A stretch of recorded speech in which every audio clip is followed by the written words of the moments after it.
तो चलिए, आज के इस नए एक्सप्लेनर में हम सीधे एक ऐसी शख्सियत की दुनिया में चलते हैं जिनका काम एकदम अलग-अलग दिशाओं में था। हम बात कर रहे हैं डॉक्टर वासुदेव शरण अग्रवाल की। सोचिए, एक ऐसा इंसान जो जितना वक्त पुरानी मूर्तियों और म्यूजियम की धूल के बीच बिताता हो, उतना ही वक्त साहित्य और कविताओं की रंगीन दुनिया में भी। ये दोहरा व्यक्तित्व अपने आप में बहुत फैसिनेटिंग है ना? चलिए इसे गहराई से समझते हैं। ओके, चलिए इसमें थोड़ा डीपली डाइव करते हैं। सबसे पहले इन हस्तलिखित नोट्स की विजुअल स्टाइल पर नजर डालिए। कितने बखूबी से इन्हें कलर कोड किया गया है। लाल रंग से क्लियर हेडिंग्स और हरे रंग से मेन पॉइंट्स। ये जो साफ सुथरा स्ट्रक्चर तरीका है ना, ये सिर्फ देखने में ही अच्छा नहीं लगता, बल्कि इतनी कॉम्प्लेक्स इंफॉर्मेशन को दिमाग में फिट करने का एक जबरदस्त टूल है। और आज यही स्ट्रक्चर्ड स्टाइल हमारी इस पूरी जर्नी को गाइड करेगी। तो इन्हीं नोट्स के हिसाब से हमारा रोड मैप बिल्कुल क्लियर है। हम इसे 4 हिस्सों में देखेंगे। पहला, प्रारंभिक जीवन और आधार। दूसरा, पुरातत्व और साहित्य का संगम। तीसरा, भाषाई शैली पर महारत। और आखिर में उनकी प्रमुख साहित्यिक कृतियां। शुरुआत करते हैं पहले हिस्से से, यानी उनका प्रारंभिक जीवन और आधार, जहां मेरठ में उनकी इस विद्वत्ता की नींव रखी गई। इतिहास में किसी को भी सच में समझना हो तो पहले उनका वक्त जानना जरूरी है। डॉक्टर अग्रवाल का जन्म 7 अगस्त 1904 को यूपी के मेरठ में हुआ था और उनका निधन 27 जुलाई 1967 को हुआ। ये टाइमलाइन हमें उस खास ऐतिहासिक दौर में ले जाती है जब उन्होंने भारत के कल्चरल और लिटरेरी सीन को आकार दिया। और उनकी पढ़ाई का लेवल कोई आम नहीं था। पीएचडी और डीलिट यानी डॉक्टर ऑफ लेटर्स जैसी टॉप टियर डिग्रीज थी उनके पास। ये क्रेडेंशियल्स दिखाते हैं कि उनका बेस कितना स्ट्रांग था। यही वजह है कि आगे चलकर उनके हर काम में इतनी गहराई और परफेक्शन देखने को मिलती है। अब आते हैं इस एक्सप्लेनर के सबसे दिलचस्प हिस्से पर। दूसरा भाग, पुरातत्व और साहित्य का संगम। एक ऐसा करियर जो 2 बिल्कुल अलग जुनून से बना था। और ये स्लाइड बिल्कुल बखूबी दर्शाती है कि उनका जीवन कैसा एक पैराडॉक्स था। एक तरफ देखिए, एक पुरातत्वविद के रूप में उनके पास कितनी हैवी जिम्मेदारियां थीं। लखनऊ और मथुरा म्यूजियम्स में इंस्पेक्टर, सेंट्रल आर्कियोलॉजी डिपार्टमेंट के डायरेक्टर और दिल्ली नेशनल म्यूजियम के चेयरमैन। और दूसरी तरफ एक साहित्यकार का रूप। शुरुआत कविताओं से होती है और फिर वो एक टॉप के गद्य लेखक बन जाते हैं। सोचकर देखिए, एक हाथ में सदियों पुरानी खंडहरों की मिट्टी और दूसरे हाथ में कविता की कोमल भावनाएं। क्या कॉम्बिनेशन है। चलिए तीसरे हिस्से की तरफ बढ़ते हैं। भाषाई शैली पर महारत। एक असली विद्वान की भाषा कैसी होती है, उसे देखते हैं। वापस एक बार इन हस्तलिखित नोट्स पर आते हैं। इनकी आकर्षक संरचना फिर से ध्यान खींचती है।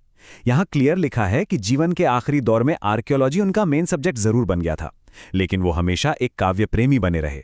उनकी ये दोहरी दिलचस्पी और उनकी शुद्ध भाषाई शैली का जिक्र इन नोट्स में बिल्कुल साफ झलकता है।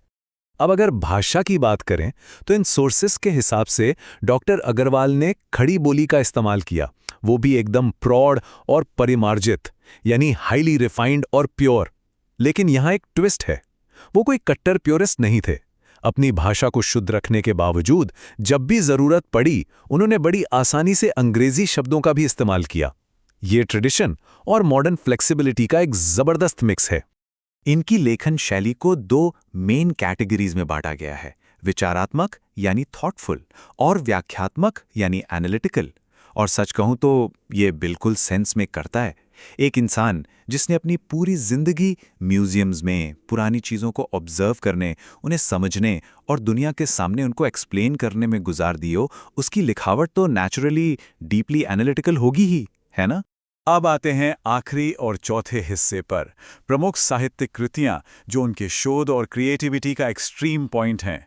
अब इस स्लाइड में जो सबसे दिलचस्प बात है वो ये कि कैसे इस सोर्स ने उनके पूरे काम को बड़ी सफाई से अलग अलग कैटेगरीज में बांट दिया है।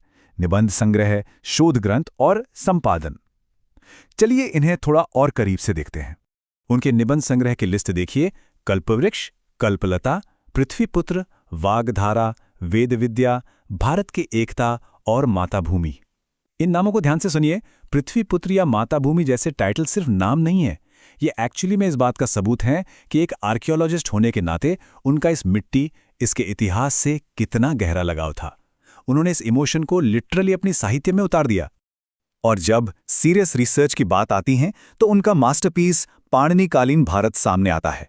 ये कोई आम किताब नहीं है, बल्कि एक बहुत ही इंपॉर्टेंट शोध ग्रंथ है। इसे देखकर समझ आता है कि कैसे उनका हिस्टोरिकल नॉलेज और आर्कियोलॉजिकल एक्सपर्टीज मिलकर एक ऐसी सॉलिड फाउंडेशन बनी जिसने हमारी इतिहास की समझ को परमानेंटली गहरा कर दिया। एक ऑथर और रिसर्चर होने के अलावा वो पुराने वक्त के एक बहुत बड़े संरक्षक भी थे। उन्होंने पद्मावत और हर्षचरित जैसे बेहद कीमती ऐतिहासिक ग्रंथों का संपादन किया। देखा जाए तो वो सिर्फ म्यूजियम के अंदर ही चीजों को नहीं बचा रहे थे, बल्कि साहित्य के मैदान में भी एक लिटरेरी क्यूरेटर का काम कर रहे थे, ताकि पुरानी सदियों का ज्ञान नए लोगों तक एकदम शुद्ध रूप में पहुंचे। तो इस सब के बाद एक बड़ा दिलचस्प सवाल उठता है जिसके बारे में हमें सोचना चाहिए। पुरातत्व की वो खामोश दुनिया, खंडरों और आर्टिफैक्ट्स का वो बैकग्राउंड, आखिर एक मॉडर्न राइटर के नज़रिए को कैसे शेप करता है?